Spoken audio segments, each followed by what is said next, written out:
राम भगवान की जन्मभूमि ने बीजेपी को मैसेज दिया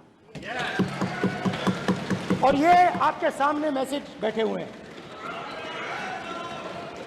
कारण था कि अयोध्या की जनता में, उनके दिल में नरेंद्र मोदी जी ने भय डाल दिया। उनकी जमीन ले ली, उनके घर गिरा दिए और फिर अयोध्या के गरीब लोगों को, किसानों को, मजदूरों को मंदिर के इनॉग्रेशन तक नहीं जाने दिया। मंदिर के इनॉग्रेशन छोड़ो, उसके बाहर भी नहीं जाने दिया।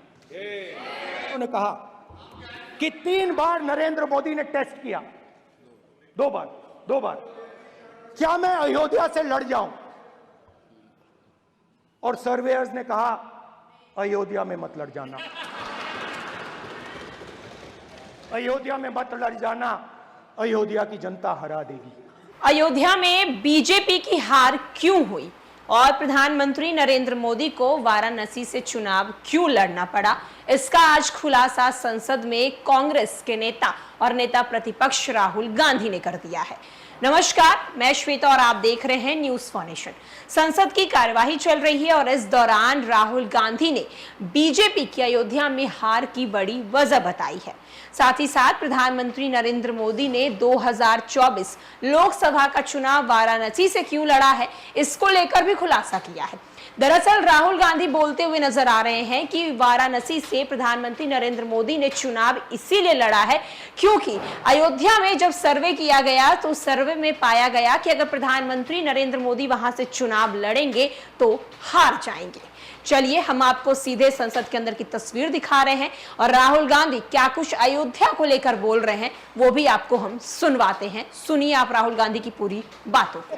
बिल्कुल आपकी रिस्पेक्ट करता हूं स्पीकर सर, मगर मेरे भाषण के बीच में सच्चाई ये है कि माइक ऑफ हो जाता है। मैं क्या करूं, हो जाता है वो। अब आपने देखा मैंने अयोध्या शब्द यूज किया और माइक ऑफ हो गया। नो,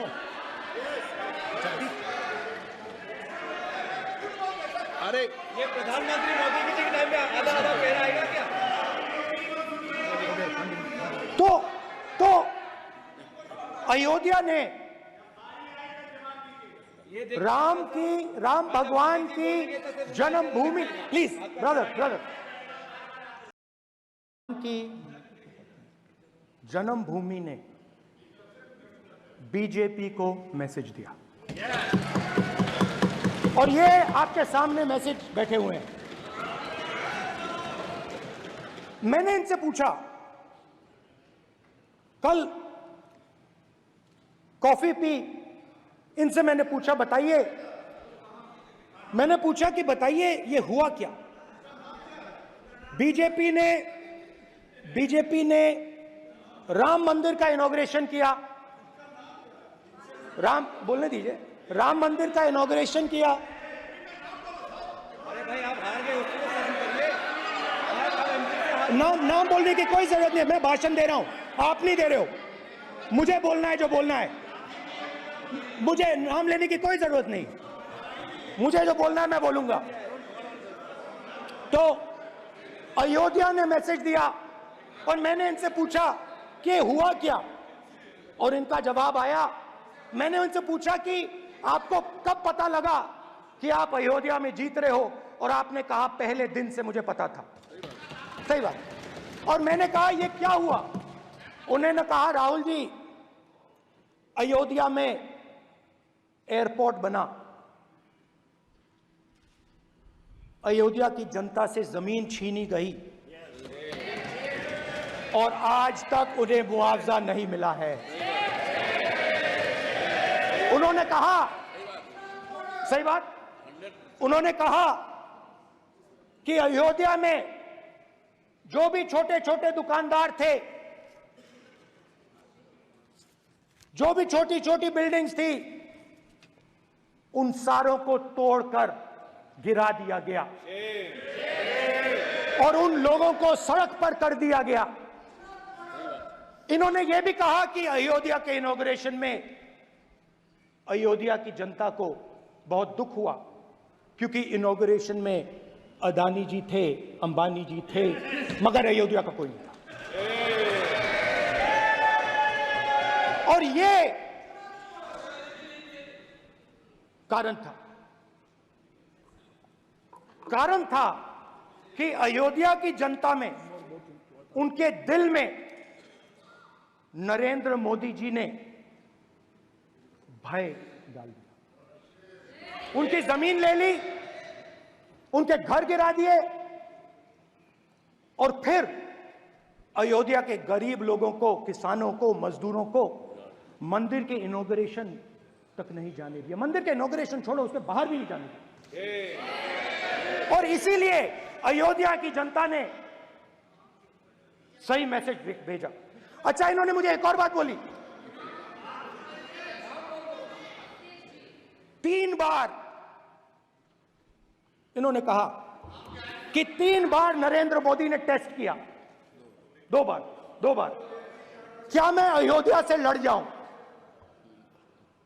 और सर्वेयर्स ने कहा अयोध्या में मत लड़ जाना, अयोध्या में मत लड़ जाना, अयोध्या की जनता हरा देगी। और इसीलिए प्रधानमंत्री वाराणसी गए और वहां बच के निकले।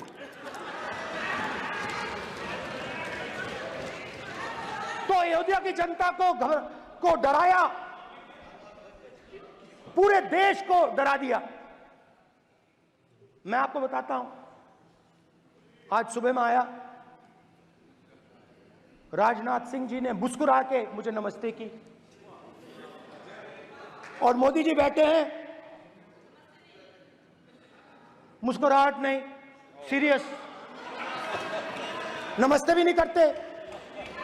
कहीं मोदी जी ना देख लें, प्रॉब्लम हो जाएगी। वही कहानी गडकरी जी की है, सच्चाई है। अरे भाई, अयोध्या की जनता को छोड़ो, ये तो बीजेपी वालों को डराते हैं।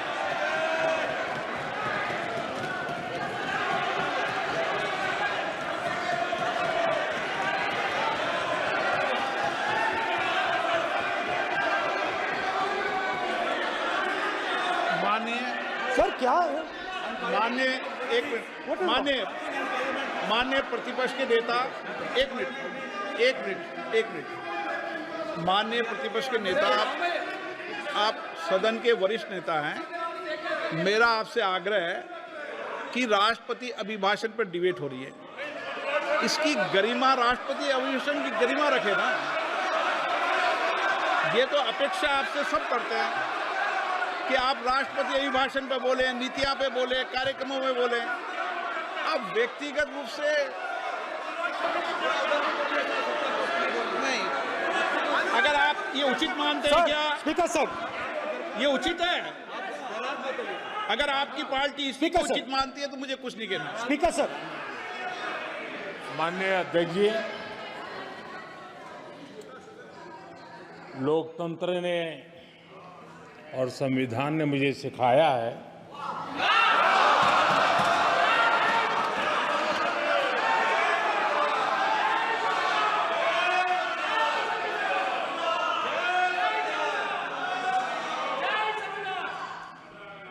कि मुझे विपक्ष के नेता को गंभीरता से लेना चाहिए।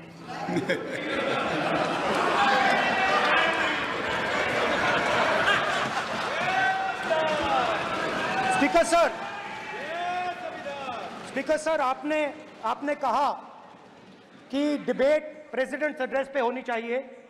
ये जो मैंने किया है, अनुराग ठाकुर जी ने अयोध्या की बात की थी, अनुराग ठाकुर जी ने सनातन धर्म पर आक्रमण की बात की थी, इसीलिए मैंने ये किया है। मैं दिखाना चाहता हूं कि अयोध्या में क्या हुआ, अयोध्या की सच्चाई क्या थी। प्रेसिडेंट्स डिबेट में उन्होंने बात उठाई थी, मैंने बात बंद की। प्रधानमंत्री जी को अच्छी लगी अयोध्या के बाद अच्छी लगी, डर फैलाया और ऑपोजिशन का रिस्पांस एक साथ मिलकर भारत जोड़ो यात्रा, सारे के सारे ऑपोजिशन, पूरा देश एक साथ मिलकर कन्याकुमारी से कश्मीर तक चला।